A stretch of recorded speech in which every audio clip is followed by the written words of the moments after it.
Assalamualaikum warahmatullahi wabarakatuh. Salam sejahtera bagi kita semua.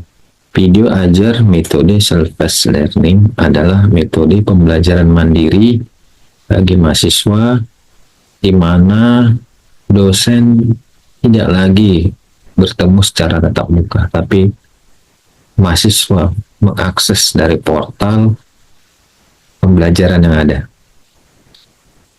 Oke, sebelumnya perkenalkan saya Fahrid Wadli Eskom Mkom, dosen teknik komputer yang mana ditugaskan untuk membawakan mata kuliah administrasi sistem. Oke, untuk kontrak perkuliahan di tabel ini bisa mahasiswa-mahasiswi sekalian bisa lihat nama mata kuliahnya administrasi sistem, mata kuliah 4 SKS, dosen pengasuh atau dosen pengampu seperti yang saya tadi sampaikan. Nama saya Fahrid Wadli Eskom Mkom. Deskripsi mata kuliah. Mata kuliah ini bertujuan membekali mahasiswa memiliki kompetensi dalam bidang administrasi Linux. Jadi tugas-tugas seorang administrator itu apa saja, bisa menjelaskan segala permasalahan sebagai seorang admin. Konfigurasi jaringan ataupun server menggunakan sistem operasi Linux. Capaian pembelajarannya bisa dilihat, lalu ada CPMK 1, CPMK 2, dan CPMK 3. Untuk penilaiannya dapat lihat juga di situ poin-poinnya. Yang paling besar poin dari UAS atau ujian akhir semester. TS 30%, UAS 40%, tugas individu 15%, partisipasi kelas 10%, dan presentasi 5%. Tertib perkuliahan pada metode kuliah self-paced ini ada beberapa aturan-aturan terkait. Mahasiswa-mahasiswa sekalian bisa melihatnya pada tabel yang ada di bawah ini.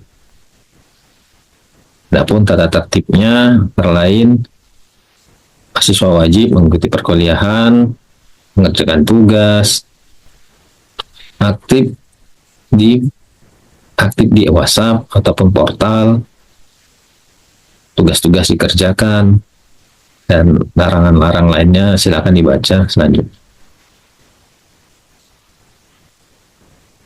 Sebelum masuk ke pembahasan mata kuliah administrasi sistem ini, saya akan membacakan apa-apa saja nilai-nilai yang ada di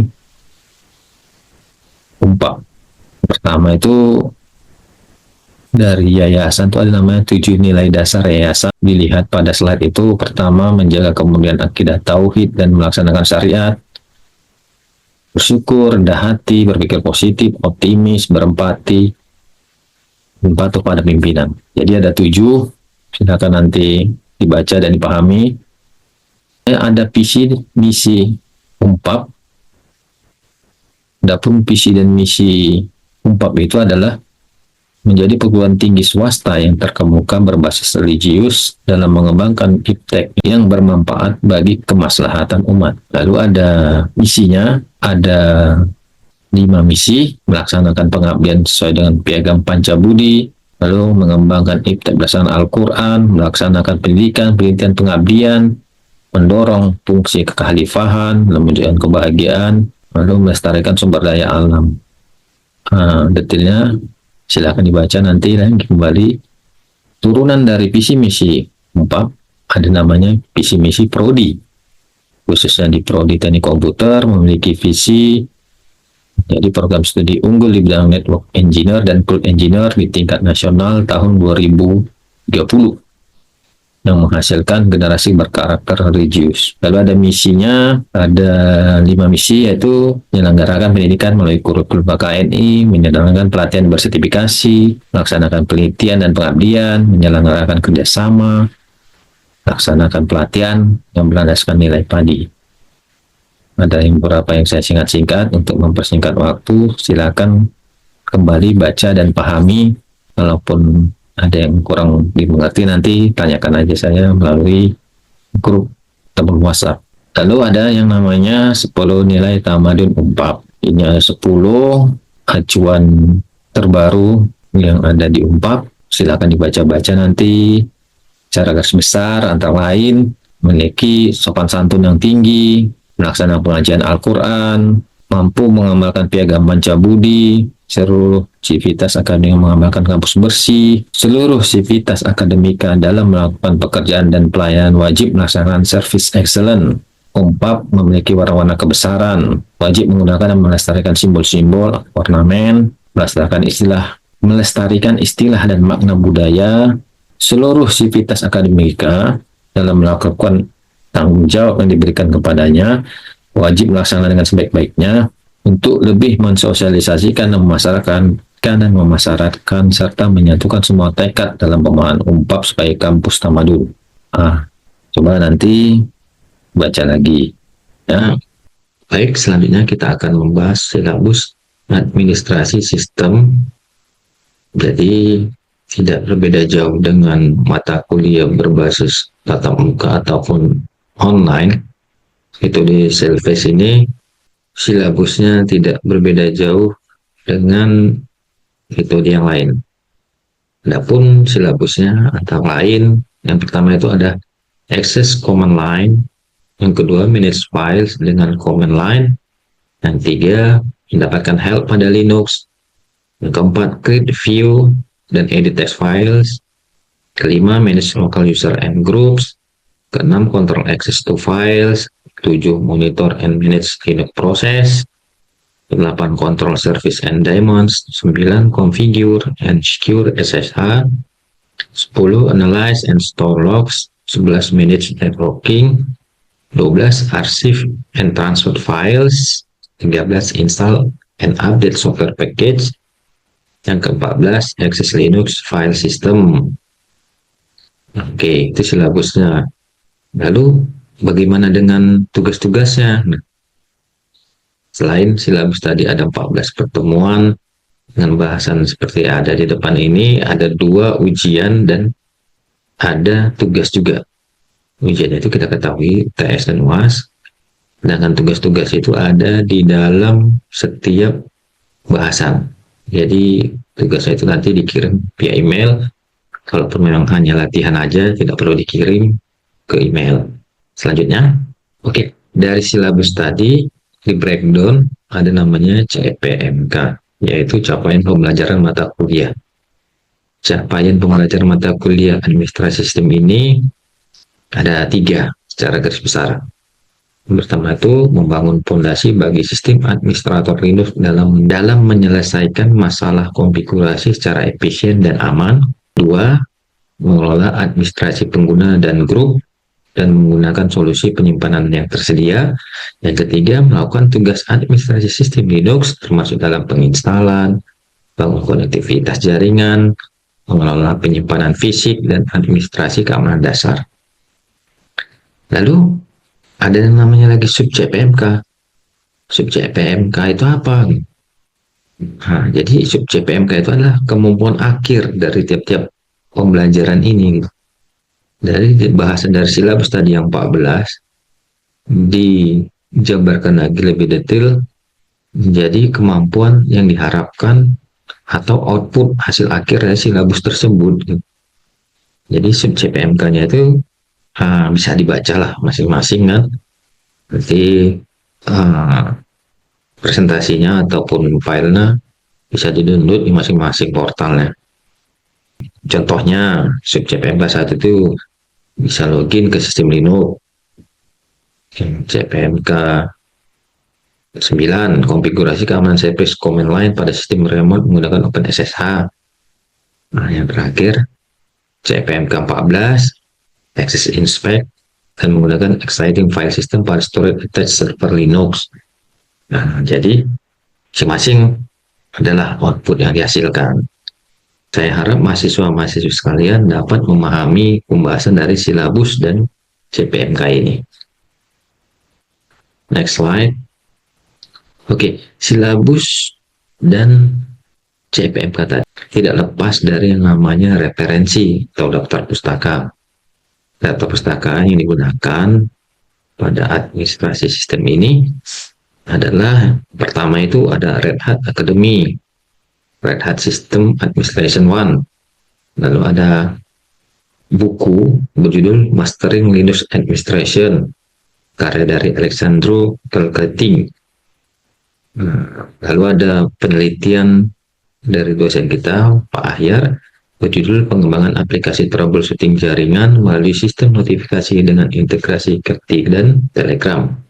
Itulah dia referensi-referensinya. Jadi, cobalah masing-masing kalau memang ingin memperdalam administrasi sistem ini, silakan baca referensi yang ada ini ya.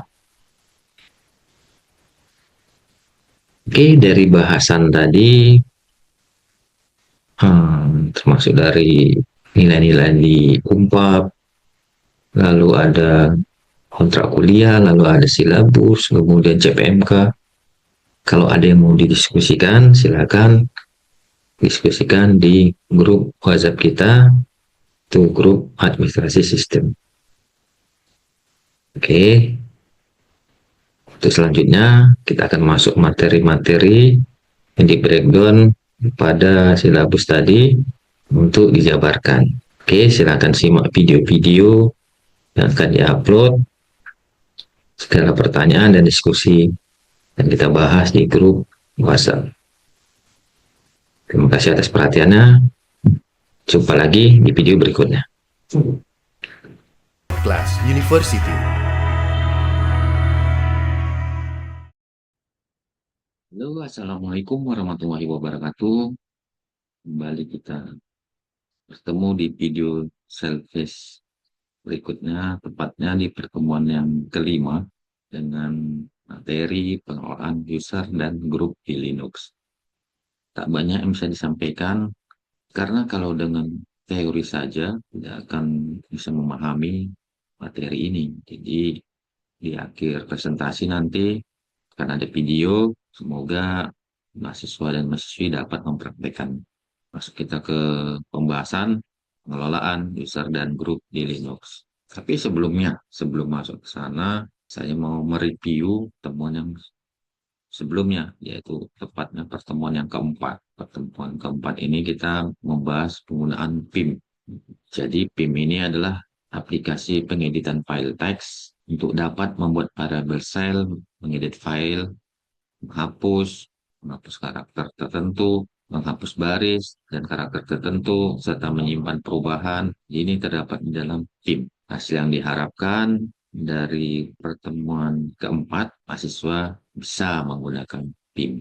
Lalu bagaimana dengan pertemuan kelima ini, pengelolaan user dan grup di Linux? Kita punya CPMK pertemuan ini, mahasiswa mampu untuk create atau dalam bahasa Indonesia membuat, memanage, mengatur, dan mendelete atau menghapus user lokal dan grup serta administrator lokal password policies dari tingkat user, grup, dan passwordnya.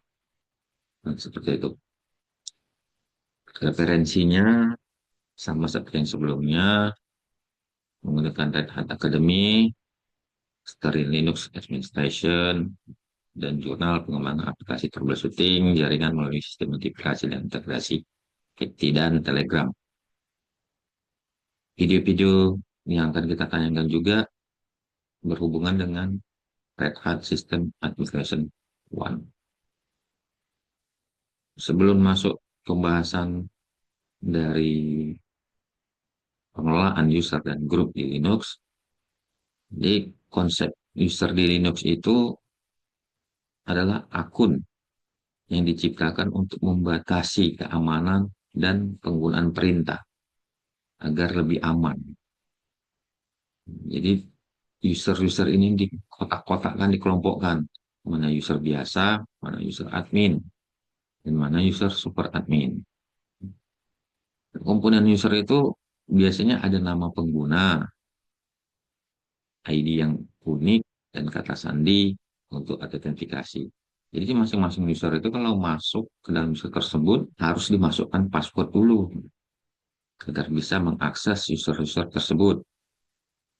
Berbeda dengan penggunaan Windows, kita bisa masuk ke user tertentu walaupun user tersebut tidak diberi password. Lalu ada peran keamanan juga dari konsep user ini kan. Jadi masing-masing ini memiliki hak untuk bisa mengakses aplikasi ataupun juga untuk mengatur suatu sistem. Jadi tidak bisa sembarangan user-user semua bisa mengakses. Jadi dikotak-kotakan, dikelompok-kelompokkan, mana yang bisa diakses, mana yang tidak. Oke, jenis-jenis user di Linux ini yang paling tinggi itu yang paling tinggi itu ada yang namanya super user atau dibilang root, akses penuh untuk ke sistem seorang tugas administrator lah. Jadi semua yang menguasai suatu sistem namanya root super user. Di bawah super user ada namanya sistem user. Dia bisa mendukung layanan sistem dengan izin-izin terbatas. Lalu di tingkat paling bawah ada yang namanya regular user. Ini untuk menjalankan operasi sehari-hari dengan akses yang terbatas. Jadi ya sama seperti di kantor ada yang namanya operator, ada namanya admin, ada yang namanya super admin. Nah, iya, masing-masing memiliki tugas dan jawab masing-masing agar bisa mengakses eh, posisi seorang itu ada di mana, ada perintah-perintah yang bisa kita ketikkan di Linux ini. Salah satunya perintah ID, perintah LSL, ataupun PS. Perintah ID ini menampilkan informasi tentang pengguna yang sedang login. Jadi kalau contohnya saya login, saya ketikkan ID, akan muncul keterangan tentang pengguna yang login. Penggunanya saya gitu kan. Jam berapa login, udah berapa lama seperti itu.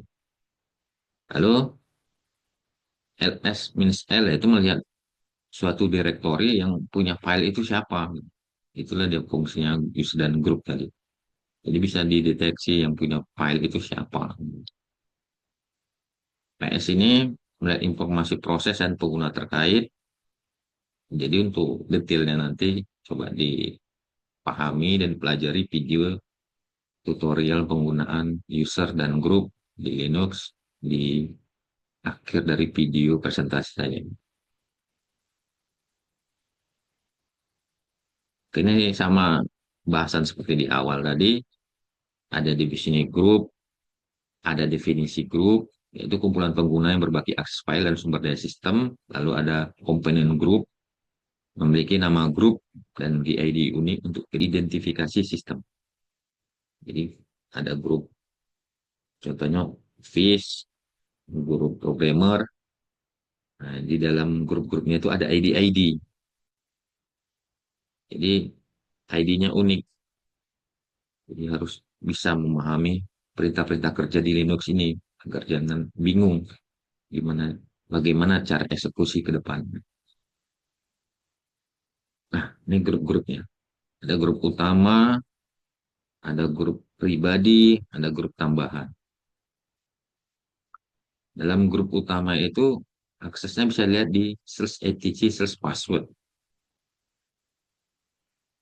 Lalu ada pengguna baru, ada grup tambahan. Semua dapat dilihat nanti ada di dalam /etc/group. Oke, nanti di video saja lebih detailnya biar enak memahaminya. Nah, jadi tadi kayak ada cerita super user. Super user ini memiliki hak tertinggi di Linux. Bisa melakukan semua tindakan. Jadi hati-hati yang bisa mengakses super user ini karena bisa jadi salah-salah nanti ya sistem jadi rusak atau bisa jadi kernel panik istilahnya kan. Kalau kita salah-salah memberikan perintah atau menghapus suatu file-file. Oke, ini secara teori manajemen user, buat, atur password, hapus. Nah, saya rasa tidak perlu panjang lebar. Manajemen user biasa seperti ini. buatkan password, buatkan user, buatkan passwordnya, hapus user. Nah, nanti ada perintah-perintah. Oke, tiba kita di kesimpulan. Jadi manajemen grup dan user ini sangat penting untuk keamanan dan pengelolaan akses file di Linux. Lalu untuk perintah-perintah utamanya itu harus kita pahami. Untuk menambah user itu ada user add, lalu ada untuk menghapus file namanya user del, menambahkan grup add, grup mode, dan perintah yang lainnya. Jadi kalau mau praktek itu harus menggunakan super user, tapi pastikan dulu gunakan dengan hati-hati ya, agar bisa mengolah user dan grup ini lebih efektif. Oke,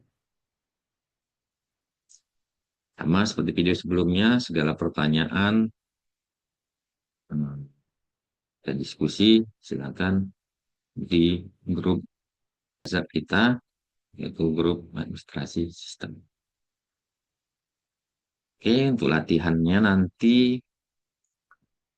coba mahasiswa-mahasiswa sekalian membuat user dan grup di Linux, ikuti perintah atau langkah-langkah yang ada di modul bab 5. Cobalah eksplorasi, pelajari hal-hal yang sederhana, bisa jadi suatu saat lebih berguna kan ya. Pelan-pelan walaupun agak kurang memahami karena biasanya langsung kita praktek, langsung kita di depan komputer. Coba kali ini belajar dengan mandiri, insya Allah semua bakal bisa. Saya yakin itu. Oke, silakan disimak video selanjutnya. Terima kasih atas semua perhatiannya. Semoga kita dalam keadaan sehat selalu. Berjumpa di video berikutnya. Assalamualaikum warahmatullahi wabarakatuh. Mengenal user ID dan group ID. Jadi eh, seperti halnya user di atau karyawan di perusahaan ya. Jadi setiap karyawan pasti ada nomor karyawannya atau nomor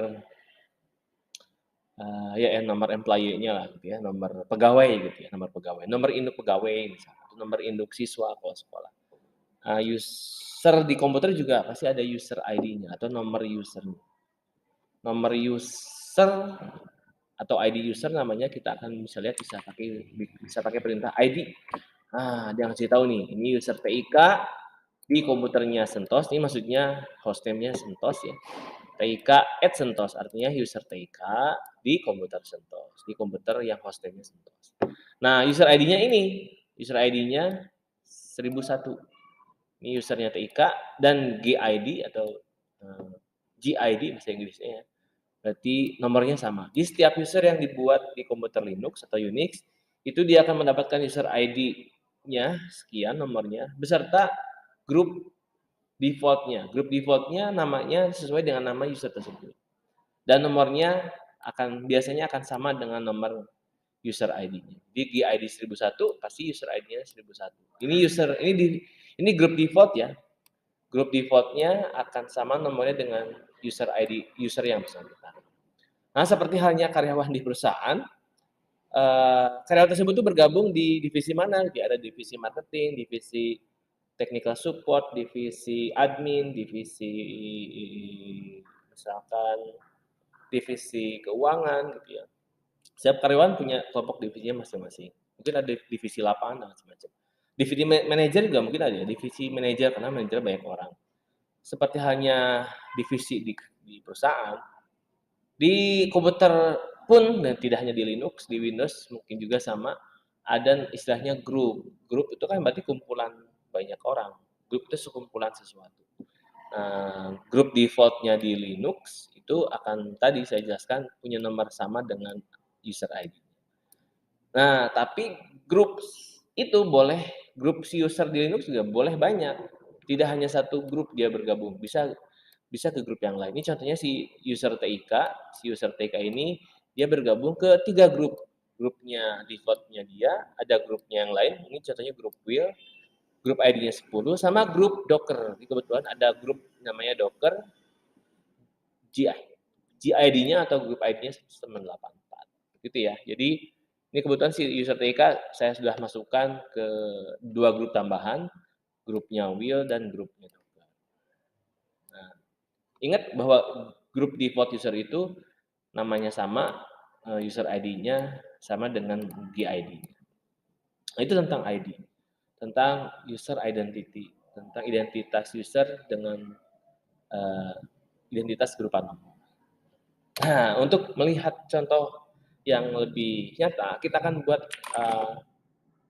user baru. User baru, misalkan contohnya usernya Novianti misalkan. Kita buat user namanya Novianti. Tapi sebelum ke sana, si user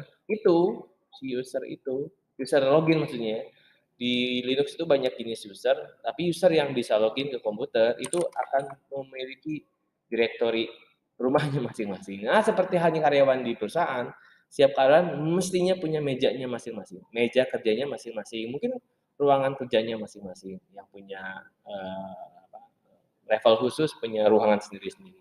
Tapi idealnya karyawan tuh mesti punya meja kerjanya masing-masing. Sama dengan user di komputer Linux, setiap user punya directory usernya masing-masing. Ada di slash home, di directory slash home. Dia ada user login ya, user login aku, Andi, Julia, Kanaya, Rizky, Spencer, TIK, dan ini si user TIK ada di directory, diberikan user directory-nya slash home slash TIK. Jadi si user TIK ini ada di slash home slash TIK. Dari sini. Oke, jadi misalkan saya PWD aja ya, print working directory, bahwa si user TIK punya directory usernya sendiri di slash home slash TIK. Nanti kalau ada slash Julia, user Julia, berarti dia ada di slash home slash Julia. Usernya Kanaya ada di slash home slash Kanaya. Jadi punya directory user masing-masing. Gitu ya. Saya hapus mungkinnya layarnya. Jadi setiap user, saya ulangi, punya directory rumahnya masing-masing. Seperti hanya karyawan punya meja kerjanya masing-masing. Nah, selain di sana informasi user di Linux, user di Linux selain user login ada juga user yang lain. Ada di didaftarkan di sebuah file. Nama filenya password, ini ingat ya. Nama filenya password ada di directory etc. Jadi ini maksudnya adalah kita akan melihat membaca isi sebuah berkas sama berkasnya password dan biasanya file password ini ada di dalam directory /etc. Jadi bentuknya begini. Ingat setelah cat, setelah perintahnya selalu ada spasi. Spasinya bisa besar, spasinya bisa banyak, bisa cuma satu. Kita lihat isinya, wah banyak nih. Ini minimal user login sampai sini harusnya. Oh, kita masuk TIK, user login TIK, ada user lain, ada ini user tambahan yang pasti dibuat menggunakan perintah sendiri. Jadi user TIK, user Julia, Spencer, dan lain sebagainya. Nah, di atas juga ada user root nih. User root, user ID-nya 0, grup ID-nya 0. Jadi ini penting untuk diketahui. User root itu user pertama, makanya dikasih ID-nya 0. Nah, user pertama, user adminnya, user administratornya di Linux. Oke, ini user-user yang dibuat mandiri oleh login user. User-user lain ini nanti dijelaskan ya. Tapi untuk saat ini kita bisa memahami bahwa informasi user ada di file namanya password di dalam directory /etc. Kita bisa melihatnya dengan menggunakan perintah cat. Oke, nah, sekarang kita bikin user baru. Kita bikin user baru dengan cara menggunakan perintah user add, depannya pakai sudo. Misalkan tadi ya, Novianti. Kita akan membuat sebuah user login, nama loginnya Novianti. Saya enter, masukkan passwordnya. Oke, akan terbuat. Oke, Mungkin kalau biasanya ini hanya masukan saja, kalau Anda ada 2 user berbarengan menggunakan user add, ada yang belum berhasil, mungkin ada 2 administrator melakukan user add berbarengan. Nanti kita cek saja. Berhasil tidaknya, logikanya tadi ya, akan dibuatkan direktori otomatis di dalam direktori /home. Jadi kalau sudah berhasil, cek saja si Novianti ini ada nggak di folder /home. Oh ada, ini sudah. Dilihat pakai perintah ls/home. Ada terus. Sama dengan melihat kita cek dengan perintah cat atau cat spasi etc password etc/password. Kita lihat, oh sudah ada nih, sudah ada user Novianti terbuat. Gitu ya cara ngeceknya ya. Cara ngeceknya setelah bikin user baru dengan user add, cek apakah sudah terbuat atau belum dengan melihatnya lewat perintah cat spasi etc password atau dengan melihat menggunakan isi direktori /home-nya sudah ada nggak folder si user tersebut. Sip ya, sudah ada informasi user baru Novianti. Ini ngasih tahu nih, oh Novianti ini user ID-nya 1009, grup ID-nya 1009 juga sama. Sama tadi ya ceritanya. Si grup ID akan sama dengan user ID-nya. Oke. Kira-kira apa? Butuh apa lagi setelah kita buatkan user? Lalu apa untuk keperluan login? Keperluan login pasti butuh passwordnya juga. Ya, selain usernya ada, passwordnya harus diberikan juga. Makanya setelah perintah user add, kita modifikasi ngasih dengan mengubah di password untuk memberikan password terhadap user tersebut, user yang baru kita buat barusan. Jadi ganti tadi user add-nya dengan password. Fungsinya untuk memberikan password ke si user tersebut, si user Novianti. Misalkan kita kasih passwordnya,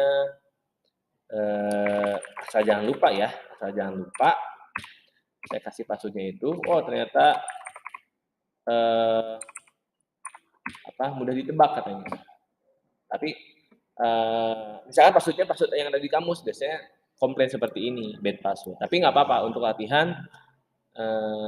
Diabaikan saja terlebih dahulu, tapi nanti Anda harus membuat password yang rumit, susah ditebak, tapi kita hafal password. Gitu ya. Jadi kalau passwordnya berdasarkan kalimat yang ada di kamus gitu, kamus Inggris, kamus bahasa Indonesia, kamus bahasa lain, biasanya dia komplain bad password gitu ya. Untuk latihan tidak apa-apa gitu ya. Kasih saja password 2 kali. Tadi password yang pertama, password kedua untuk nyocokin gitu ya, apakah cocok apa enggak. Seperti kita kalau bikin akun di platform apapun ya, mungkin di Facebook, di Google, atau di Instagram, pasti ditanyain password 2 kali. Nah, berhasil kita memberikan password ke user yang baru kita saja buat, kita nyoba log out, kita akan login menggunakan user tersebut. Kita log out, bisa pakai Ctrl D di keyboard atau ketik logout atau exit di terminal, akan logout dari sesi si user tersebut. Nah, saya sudah kembali ke komputer lokal saya, server 1. Kita akan login ya, kita akan login menggunakan tadi pakai panah atas saja untuk menyeleksi perintah yang sebelumnya telah dilakukan. Kita ubah TIK-nya jadi Novianti. Gitu. Enter saja, passwordnya masukkan. Oke, berhasil masuk. Nih, tadi mah TIK, sekarang usernya Novianti. Saya hapus dulu layarnya ya, clear atau Ctrl L. Oke, kalau kita lihat isinya kosong, karena kan user yang baru saja dibuat. Kita lihat ID-nya, ID enter.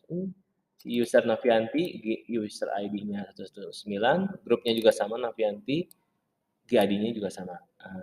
GID-nya sama 1009. Nih grup default-nya, grup yang dia baru bergabung baru 1, grup yang default-nya yaitu siapa. Kalau tadi TIK kan grupnya adalah banyak gitu ya. Jangan TIK bisa nggak ya gini ya? Oke, bisa. Si user TIK, user ID-nya 1001, GID-nya 1001 juga, tapi si user TIK dia ikutan ke 3 grup. Grup default-nya, grup dia sama grup. Itu bedanya dengan user yang baru kita saja buat. Nah, itu tentang membuat user, ngasih password ke user, ngecek ID-nya, kita akan nyoba hak akses terhadap folder atau file yang ada di komputer. Saya akan hapus layarnya, clear. Ini masih kosong, kita akan buat directory misalkan 11 gitu ya, 11. Oke, ls-l lagi, sudah ada foldernya, baru saja kita buat ya. Ini Januari tanggal 19 jam segini. Ini ukuran kilobyte, ukuran foldernya. Ini user yang membuat folder ini grupnya si Novianti. Nah, nanti kita akan belajar ini ya. Oke, setelah itu kita buat folder, kita akan membuat file pakai perintah touch, misalkan 10.txt. Nah, kita ls lagi. Ini ls min l ya. ls spasi min l, bukan ls spasi min 1. Ini L sama 1 hampir sama, tapi ya ls min l. Nah, ini kita ketahui bahwa 10 txt sudah dibuat pakai perintah touch. Sama ya, mirip dengan di atas dengan folder, tapi bedanya di sini. Beda di sini dan beda di ya tentu saja jam saat dibuat ya, beda. Nah, ini ada 3 bagian, sudah dijelaskan juga di kelas, silahkan dipelajari di lab maksud saya. Ada 3 hak akses, 3 digit pertama itu untuk usernya, 3 digit kedua untuk grupnya, 3 digit terakhir untuk selain user dan grup, berarti orang lain maksudnya. Ini untuk user si pemiliknya, ini untuk grup yang ditunjukkan di sini. Ini untuk orang lain. Orang lain mungkin virus, ya mungkin pengguna internet yang akses file tersebut. Mungkin pengguna di jaringan lain yang di luar user dan di luar grupnya. Itu penentuan hak aksesnya. Ini kita bisa paham bahwa folder 11 ini, kenapa tahu ini folder? Ya, tadi dibikin lewat MK itu kan bikin directory atau folder.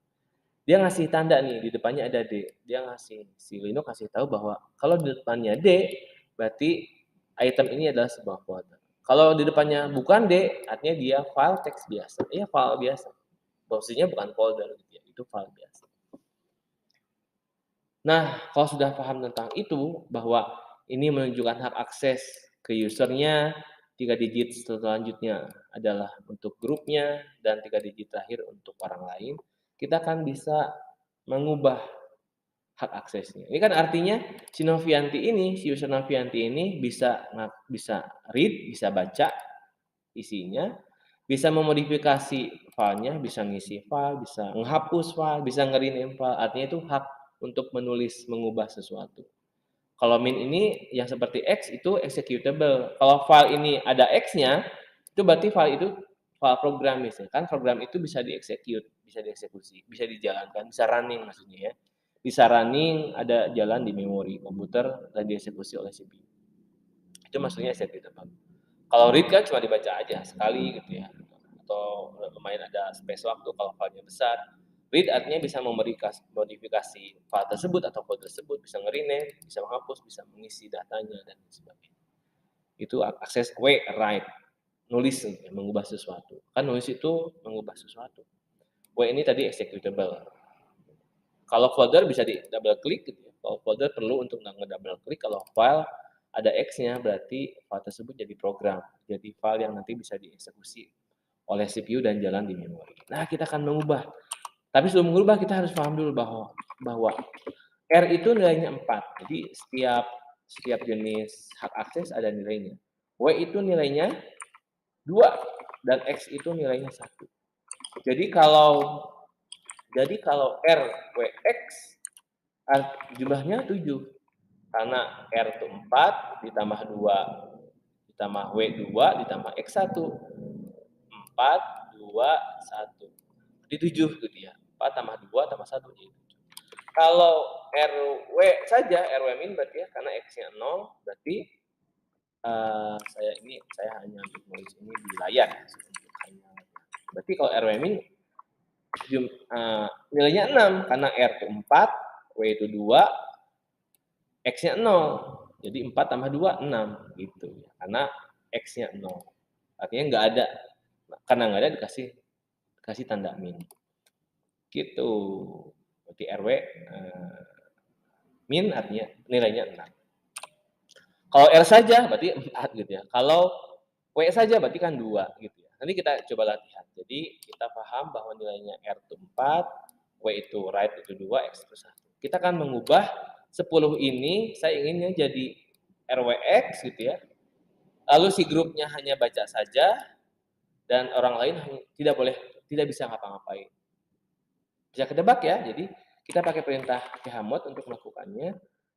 Chmod ingat RWX berarti nilainya tuh 7, kita kasih 7 untuk usernya. Untuk grupnya kita kasih R saja, berarti kalau R saja 4, ya, 7, 4. Yang terakhir nggak boleh ngapa-ngapain, jadi orang lain nggak boleh baca, nggak boleh nulis, apalagi eksekusi. Jadi saya kasih tambah 0. Ya karena kan R-nya 0, W-nya 0, X-nya 0. Berarti kalau 3 digit itu kosong, ya 0. Kita kasih chmod 740, mana yang mau di chmod? 10, file ini. File 10.txt. 10.txt ini hak aksesnya akan kita ubah sesuai yang kita inginkan. RWX berarti 421 nilainya 7. R saja, kalau R saja berarti kan 4 doang karena W-nya 0, X-nya 0. Dan terakhir min. Jadi R nggak boleh, baca nggak boleh, W nggak boleh, write nggak boleh, execute nggak boleh. Berarti ya 0, berarti ya R-nya 0, W-nya 0, X-nya 0. Jadi di 3 digit akhir nilainya 0. Saya enter, saya lihat hasilnya. Nih, 10 TXT, RWX, ya seperti yang tadi saya sampaikan, nilainya 7, R saja, nilainya 4 ya. Lalu min nilainya 0. Itu untuk orang lain. Jadi si user Novianti bisa semuanya, si grup Novianti hanya bisa baca, gitu ya. Dan orang lain tidak bisa ngapa-ngapain. Itu contoh penggunaan chmod. Mudah-mudahan dipahami. Ini kenapa alasannya, salah satu alasannya, salah satu mekanisme hal-hal teknis mengapa user di Linux susah jalan. Karena ya tergantung eksekusinya. Kalau orang lain tidak bisa eksekusi, nggak bisa baca, nggak bisa nulis. Semoga bermanfaat. Ingin jadikan tugas untuk minggu depan, silahkan kerjakan sesuai instruksi yang sudah dijelaskan di lab. Assalamualaikum warahmatullahi wabarakatuh.